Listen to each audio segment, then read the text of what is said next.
Nearly 2 years ago, when inflationary numbers started to increase, one of the things we talked about was, what is inflation? What does it mean? What does it impact? As inflation increases, the cost of goods increase, right? You go to the grocery store, you get a gallon of milk, it's more expensive. You go to the gas station, you get a tank of gas, it's more expensive. That is rising inflation. Now, as inflation falls, all those things in theory become cheaper.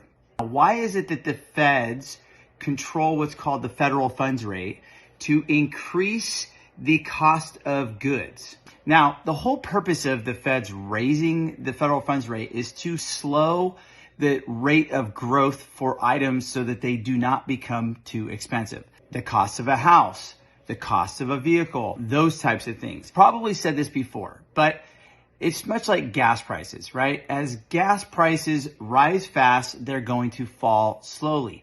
We don't want to see a huge influx of the rates dropping. Now, you may think, Josh, that's silly. I absolutely want to see the rates fall fast.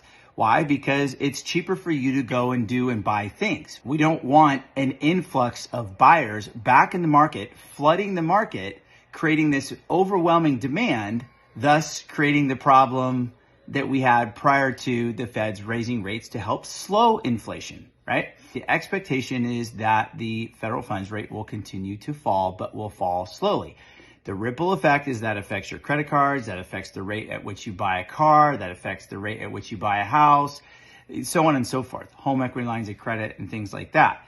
So with all of that in mind, the next question is that if the feds don't pivot to lower the interest rates, the whole purpose of them creating an increase in the federal funds rates was to slow the rate of inflation, or to slow the rate of market appreciation for items out there like homes and vehicles and things like that, so that the average person can afford to go purchase a home and get into the market, right?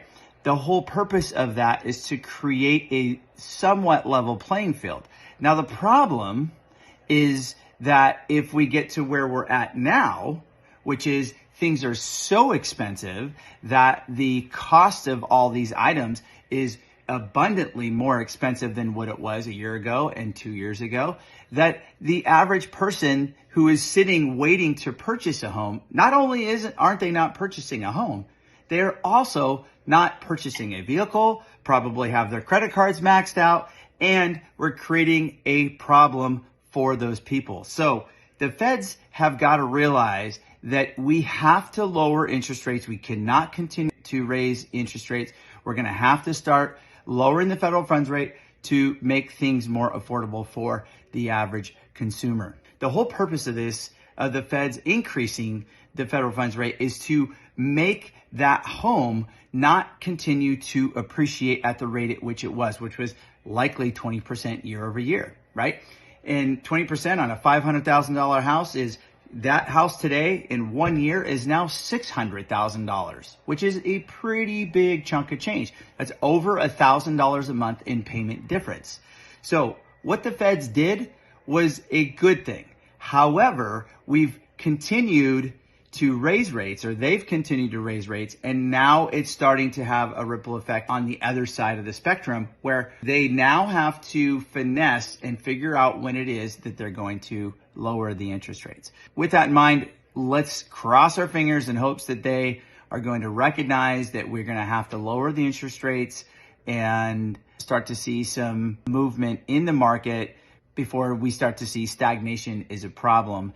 And the average consumer, not only can they not afford to purchase a home or a car, but now their credit cards are maxed out, and now they're considering filing bankruptcy, which does what? Takes that consumer completely out of the economy as an equation. And that's not the objective of what the feds are supposed to do. They're supposed to protect the consumer, to make sure that the affordability is still there, and watch the rate of inflation so that it doesn't get too out of control. Now, I'm a capitalist in nature. I love the idea of buying a house and selling it for more, as should any homeowner, but I'm also a realist. I want my kids to be able to afford a house, as do they want their kids to be able to afford a home. So Let's cross our fingers in hopes that there's some changes soon enough, friends. I just wanted to share a little bit of that so that you understand what is happening and what we're hoping that the Feds are going to pivot to do. Until next time, this is Josh with the Mottashed Lending Group. Take care.